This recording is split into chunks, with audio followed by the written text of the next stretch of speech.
Chalakudy MLA. Saneesh Kumar ജോസഫിന്റെ നേതൃത്വത്തിൽ നടപ്പാക്കുന്ന ചിറക് പദ്ധതിയുടെ ഭാഗമായി നിയോജക മണ്ഡലത്തിലെ 500 വിദ്യാർത്ഥികൾക്കായി ഏർപ്പെടുത്തിയ ഉമ്മൻചാണ്ടി സ്കോളർഷിപ്പ് വിതരണ പദ്ധതി മുൻ കേന്ദ്രമന്ത്രിയും AICC ജനറൽ സെക്രട്ടറിയുമായ KC വേണുഗോപാൽ ഉദ്ഘാടനം ചെയ്തു.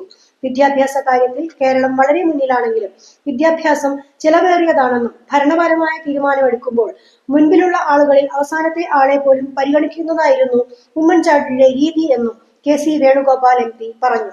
25 ലക്ഷം രൂപയുടെ വിദ്യാഭ്യാസ സ്കോളർഷിപ്പ് ആണ് വിതരണം ചെയ്തത്.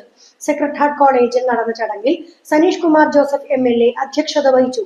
മാർ പോളി കണ്ണൂക്കാടൻ പിതാവ്, Swami Udith Chaitanya, chief imam KS Hussain Haji, Beni Behanan MP, Chandy Oommen MLA MP Vincent, block panchayat president Venu Kandarumadathil, നഗരസഭാ അധ്യക്ഷൻ Shibu Valappan, principal sister doctor Irene, Kodassery panchayat president KP James, നഗരസഭാ കൗൺസിലർ ബിന്ദു ശശികുമാർ എന്നിവർ പ്രസംഗിച്ചു.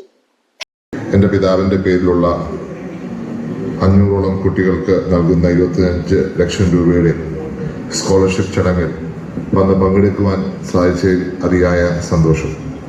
പ്രിയപ്പെട്ട സനീഷ് കുമാർ കഴിഞ്ഞ 2 വർഷമായി ഇത് വളരെ നല്ല രീതിയിൽ ഇവിടെ സംഘടിപ്പിച്ച് പോകുന്നതാണ് കാണാൻ സാധിക്കുന്നത്. അദ്ദേഹത്തിൻ്റെ കമ്മിറ്റ്മെൻ്റാണ് ചാലക്കുടിയോട്, ഈ നാടിനോട്, ഇവിടുത്തെ ജനങ്ങളോട്. അതും എൻ്റെ പിതാവിനെ ഓർക്കത്തക്ക രീതിയിൽ അദ്ദേഹത്തിൻ്റെ സ്മരണ നിലനിർത്തിക്കൊണ്ട് അദ്ദേഹം ജീവിച്ചിരുന്ന കാലത്തൊക്കെ പ്രിയപ്പെട്ട സനീഷ് കുമാർ വളരെയധികം എൻ്റെ പിതാവിനൊപ്പം പ്രവർത്തിച്ച ഒരു വ്യക്തിയാണ്.